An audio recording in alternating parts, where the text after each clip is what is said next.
We have so much to talk about in today's MLB recap, including this man right here. You might not recognize him because he's dropped 20 to 30 pounds. That's Alek Manoah. He put in work this offseason. Staying with the AL East, we have some injury updates from the Orioles camp. Kyle Bradish and Gunnar Henderson have gone down with injuries in spring training. And I'm calling a national emergency because now that the players are reporting to spring training, we get to see the jerseys live. What is this? The new jerseys are terrible. I'm calling a national emergency. These have to get fixed. As you guys can see, I'm pretty fired up today, so make sure you guys don't forget to join the team. We are so close to 500,000 subs. I'll be even more fired up if we can do that before opening day. So before we talk about Manoah and his keto diet and the Orioles having some injuries to some of their star players, I want to give a virtual hug to every single Angels fan who is watching this recap because your owner is the worst owner, in my opinion, in all of professional sports. He just revealed that the reason why he did not trade Shohei Ohtani is because he was worried about second half ticket sales. He wasn't worried about the future of the franchise and the success of the team going forward. He was worried about people not coming to the ballpark after they traded Ohtani. He literally called his own fan base fair weather and fake fans. Now, some people are saying I am misrepresenting Artie Moreno or Art Moreno, however you say his stupid first name. And to be honest, if I am, I don't really care. He needs to sell the team. And this quote to me is pretty black and white. He is speaking from a entertainment perspective, not a winning perspective. He cares more about a few extra $1 million than having a winning team going forward. And to me, it's point blank.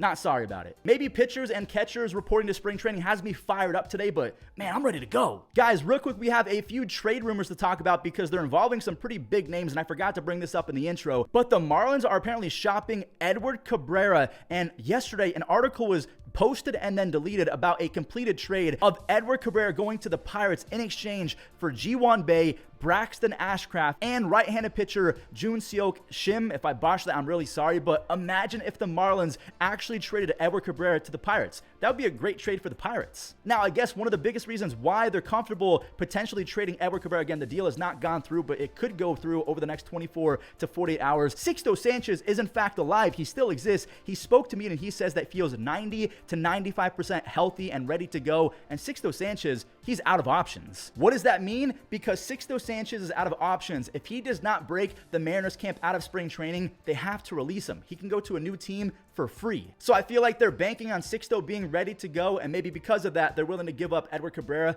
That's my best guess. Another player that we have to talk about in terms of trade rumors, Ha-Seong Kim on his Baseball Reference says that he's not a free agent until 2027, but that's actually not true because he has a mutual option after this season, and 99.999% of the time, the mutual option is declined, so you become a free agent. Are the Padres going to move on from Ha-Seong Kim because that's usually what they do with players before they hit free agency? As you just saw with Juan Soto, Ha-Seong Kim is going to get anywhere from $15 to $25 million in free agency. The GM of the Padres, AJ Preller, does not like to lose players for nothing, so even if they go on a playoff run, I still expect Kim to be a hot trade piece in August.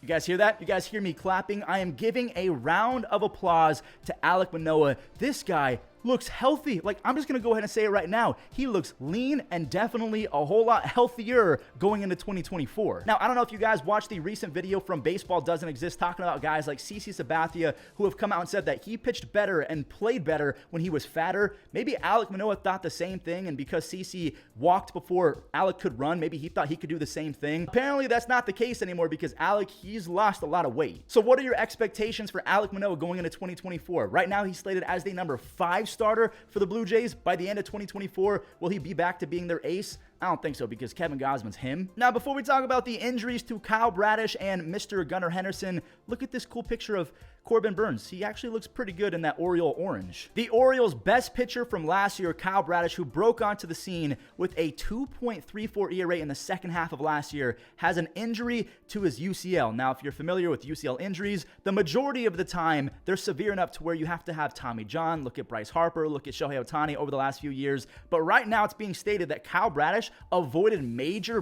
damage, and he should be able to pitch again in 2024. But that's not the only injury that the Orioles sustained. Gunnar Henderson suffered an oblique injury, and if you guys don't remember, that's what ended Shohei Ohtani's season last year, an injury to his oblique. And when you're swinging a baseball bat as hard as you can, an injury to your side, kind of where your rib cage is, that's kind of where your oblique is, it's so painful. Now, the one thing the Orioles do have on their side is the fact that they have been given one of the easiest schedules in baseball to begin the season. They face the Angels, the the Royals, the Pirates, the Red Sox, the Brewers, the Twins, the Royals, the Angels, and then the A's, all within the first month of the season. So if any team is going to be set up to have success despite injuries early on, it's going to be the Baltimore Orioles. So the baseball gods, they were looking out for them. Now, to me, I feel like this should put more urgency in the Orioles picking up a guy like Blake Snell or Jordan Montgomery. Scott Boras probably told Blake Snell and Jordan Montgomery that injuries happen, and especially in spring training, news comes out almost every single day about a UCL injury here or there, and the Orioles are a playoff team. Their best pitcher from last year got injured. They might be in desperation mode, so maybe a Hail Mary and an overpay for Blake Snell or Jordan Montgomery. In my humble little fuzzy opinion, I feel like Jordan Montgomery to the Orioles, it's bound to happen now. Also, I will throw out that Trevor Bower thinks he would be a great match for the Orioles. Do you think that Trevor is ever going to play in baseball ever again? Let me know in the comments. Now, staying with some injury updates, look at Sugar Diaz. Edwin Diaz is back. He's throwing those devastating sliders. And if you guys don't remember how good Edwin Diaz was when we last saw him, in 2022, he had a 17.1 strikeouts per nine and a 1.31 ERA, one of the greatest relief pitching seasons in the history of baseball. He had 118 strikeouts in 62 innings. That's mythical. So that's going to do it for all of the player news, but I've seen a lot of you guys saying in the comments you want me to play MLB Pickle again, so that's what we're going to do. You have to try and guess the player before you run out of guesses. I think you get 9 guesses, something like that. We're going to go with Jose Ramirez as the starter. So let's go Jose Ramirez. Did I get any green?